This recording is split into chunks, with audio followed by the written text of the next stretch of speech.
Tinawagan ni Sabdani si Marcos upang tanungin ito kung papunta na ba siya dito. Sinabi naman ni Marcos na hindi na dahil may bumuntot sa kanya. Baka masundan pa siya papunta dyan. Kailangan nila mag-ingat. Ang sabi ni Sabdani na siya munang bahala dito. Review naman ni Marcos ang file sa kaso ni Dato Raman at nalaman niya dito na unang humawak sa kaso ni Dato Raman ay si Colonel Luis Del Mundo at kinakailangan ito makausap ni Marcos para tanungin niya ito kung bakit niya ituturo si Dato Raman, ano ang alam ni Colonel Del Mundo, at ano ang kanyang papel sa conspiracy na ito. Pero sa pagpunta ni Marcos sa bahay ni Colonel Del Mundo, patay na ito nung nadatnan niya dahil nagpakamatay nga ito. Sobrang masaya sina Jamila, Omar at Narhana nung tumawag sa kanila si Jalil. Kinamusta kaagad ni Omar si Jalil nito at nagtanong naman si Jamila sa kanyang kaka kung ano ang nangyari sa kanya. Saan siya nito pumunta? Saka ilang araw na siyang hindi nagpaparamdam. Sinabihan ni Jalil si Jamila na okay lang siya at huwag sila nito mag-alala. Sinabihan naman ni Jamila ang kanyang kaka na tungkol sa kumakalat na video sa kanilang ama. Sinabihan ni Jalil si Jamila na alam niya na hindi yun gagawin ng kanilang ama. Nagtanong si Jamila sa kanyang kaka kung sinong gumawa nito. Ang sagot ni Jalil na yan ang kanyang inaalam ngayon. Sinabihan ni Narhana si Jalil baka mapahamak siya. Nagtanong naman si Omar kay Jalil kung ano na ang kanyang binabalak. Ang sagot ni Jalil na hindi niya pwedeng sabihin ngayon, kaya nakiusap siya sa kanyang tiyo Omar na huwag siya nito hahanapin para din sa kanilang kaligtasan. Sinabihan ni Jamila ang kanyang kaka na basta ipangako niya sa kanila na mag-iingat siya nito. Ipinaalam naman ni Felix sa kanyang boss na dumating na yung pinadala galing Muslim Affairs. Inaalam nito kung ano ang nangyari sa isla. Pero huwag siyang mag-alala dahil siya nang bahala kay Espina. Bago pa man malaman ni Espina ang katotohanan, papatayin na niya ito. Kinabukasan sa pagpasok ni Marcos sa headquarters, tinanong naman siya ni Azuelo kung alam na ba niya ang nangyari. Hindi akalain na Azuelo na magagawa iyon ni Colonel Del Mundo. Sinabihan ni Marcos si Azuelo na pumunta siya sa bahay ni Colonel Del Mundo kagabi. Kukuwestiyonin na sana niya ito dapat. Nagtanong naman si Azuelo kung para saan. Ang sagot ni Marcos na si Colonel Del Mundo ang nag-prepare ng date at intel tungkol kay Dato Raman. Hindi nagpakamatay si Colonel Del Mundo. Nagalit naman si Azuelo sa mga sinasabi ni Marcos. Nagtanong naman si Marcos kay Azuelo na hindi ba niya nakikita inililigpit ng mga sindikato ang lahat. Kagagawan ito ng taong sumusabotay sa kanilang operasyon. Pero hindi pa rin ito naniniwala si Azuelo sa mga sinasabi ni Marcos at pinagalitan pa niya si Marcos dahil sawang-sawa na siya sa mga kutob ni Marcos. Sinabihan ni Azuelo si Marcos na tigilan na niya ito kaysa hanapin niya kung anong dahilan kung bakit hinuli si Dato Raman, bakit hindi lang niya hanapin si Dato Raman mismo. Yun naman talaga ang kanyang assignment. Kung ako sa kanya, buuin na niya yung bagong Task Force Alpha para mahuli na niya ang lahat ng mga kriminal. Ang sabi ni Marcos na ginagawa naman niya ito at may mga candidate na rin siya. Sinasala na lang niya ito. Ang galit na sabi ni Azuelo kaya nga bilisan na niya. Kailangan nang mahuli si Dato Raman. Nagpadala ng yaya ang Muslim Affairs. Ano pa kaya ipapadala nila? Kapag patuloy na manggugulo ito si Dato Raman, nakakahiya na. Sinabihan naman ni Marcos si Azuelo na tulad ng sinabi niya, malaki ang posibilidad na hindi si Dato Raman ang may gawa ng mga pagpatay. Makinig naman siya nito sa kanya. Ang galit na sabi ni Azuelo, kaya nga hanapin niya si Dato Raman nang magkaalaman na sila. Tama nga ang kutob ni Marcos. Hindi talaga nagpakamatay si Colonel Del Mundo. May nagutos sa kanya upang gawin niya ito. Dahil kapag hindi niya ginawa ang nagutos sa kanya, ay papatay nito ang kanyang pamilya. At si Felix din naman ang nagutos kay Colonel Del Mundo na patayin ang kanyang sarili para hindi lumabas ang katotohanan na tungkol kay Dato Raman na isa talaga itong inosenteng tao. Sobrang apektado na talaga ang pamumuhay ng mga Muslim dahil hinusgahan na sila nito ng husto sa labas. Nag-alala naman si Hana sa kanila ni Jamila at Jalil dahil siguradong maepektuhan ito sa nangyari sa kanilang ama. Sinabihan naman ni Omar ang kanyang kapwa Muslim na kailangan nilang magkaisa. Lalo ngayon inaaway na sila ng mga tao sa labas. Kumapit sila sa isa't isa. Huwag silang magpapadala kung ano man ang sasabihin ng mga ito.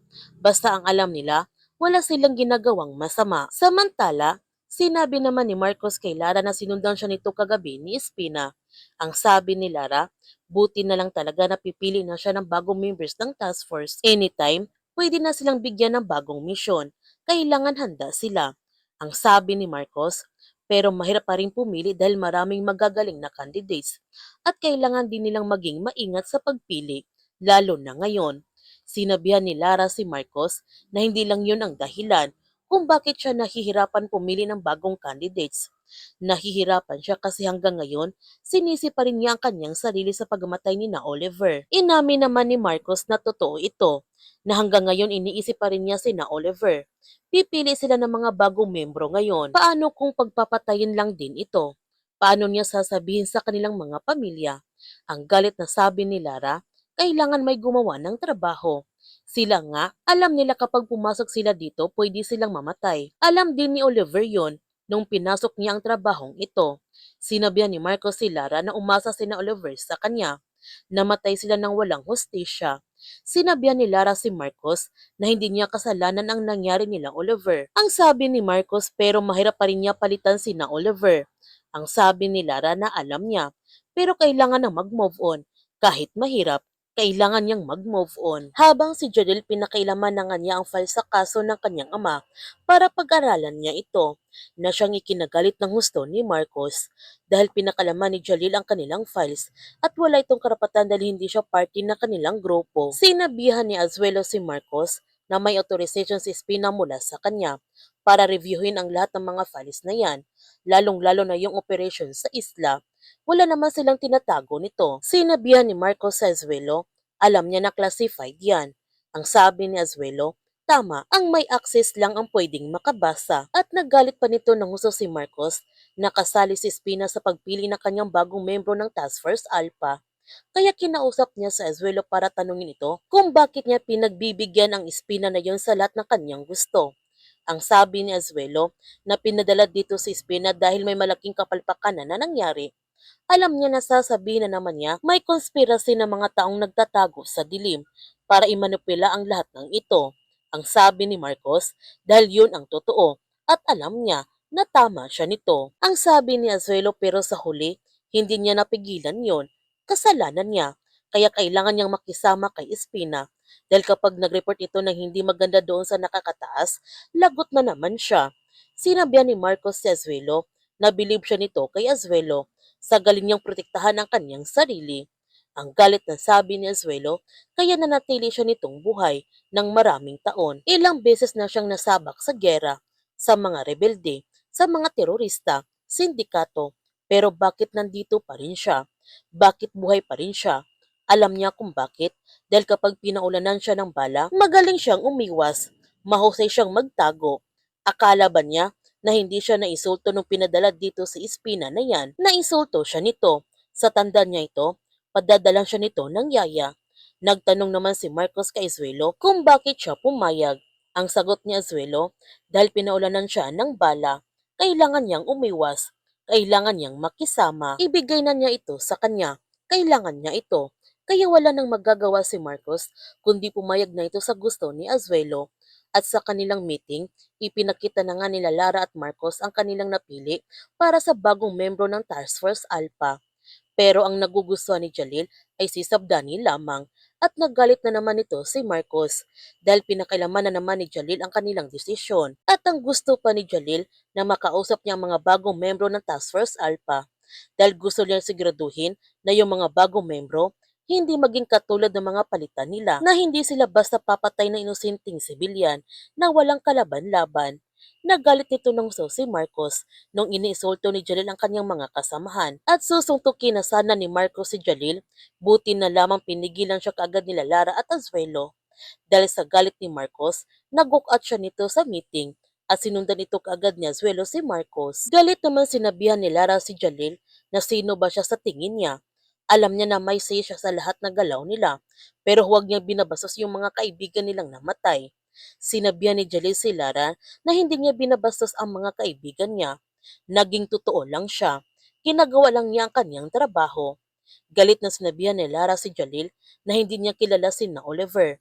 Matagal nila itong nakasama. Kaya natural lang na magalit si Marcos sa kanya kahit nga siya na-insulto.